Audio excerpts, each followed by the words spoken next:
اور ملت کے مسائل صرف دعا پر ختم نہیں ہو جاتے۔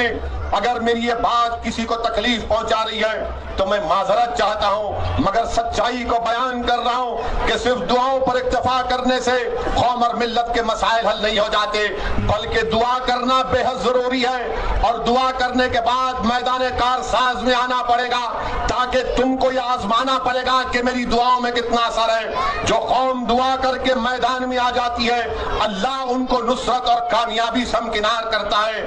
تاریخ ہم کو یہ بتاتی ہے کہ کملی والے محمد مصطفیٰ صلی اللہ علیہ وسلم نے، آپ نے دیکھا کہ طائف کے سفر میں آپ کو اپنے خون میں لہو لہان ہونا پڑا۔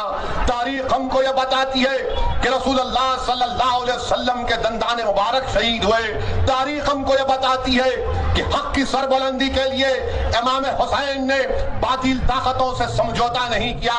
حق کو کامیاب کرنے کے لیے نواسہ رسول نے اپنی گردن کو کٹا دی، مگر کبھی اپنی گردن کو باطل طاقتوں کے سامنے جھکنے نہیں دیا۔ یہی پیغام میں آپ کو بتا رہا ہوں کہ جمہوریت میں آپ کو اپنے نہ سر کٹانے کی ضرورت ہے، بلکہ نہ آپ کو اپنے سر کو جھکانے کی ضرورت ہے۔ میں صرف آپ سے یہ اپیل کر رہا ہوں، بھارت کے مختلف شہروں میں، ریاستوں میں، گاؤں میں جاتا ہوں، میرا مقصد ایک ہی ہے کہ تمہاری صفوں سے کوئی ایک لیڈر بنے، کوئی قائد بنے جو تمہارے مسائل کو سمجھ سکے، جو بے خوف ہو کر ظالموں کے درباروں میں بیٹھ کر ان کی آنکھوں میں آنکھیں ڈال کر آپ کے مسائل کی ترجمانی کر سکے۔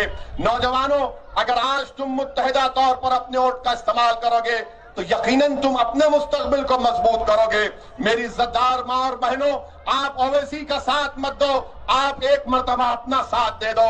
انسان دنیا میں آتا ہے، ختم ہونے کے لیے آتا ہے، میں بھی ایک دن مٹی میں جا کر مل جاؤں گا، مگر ہماری زندگیوں کا کسی کا کوئی بھروسہ نہیں ہے۔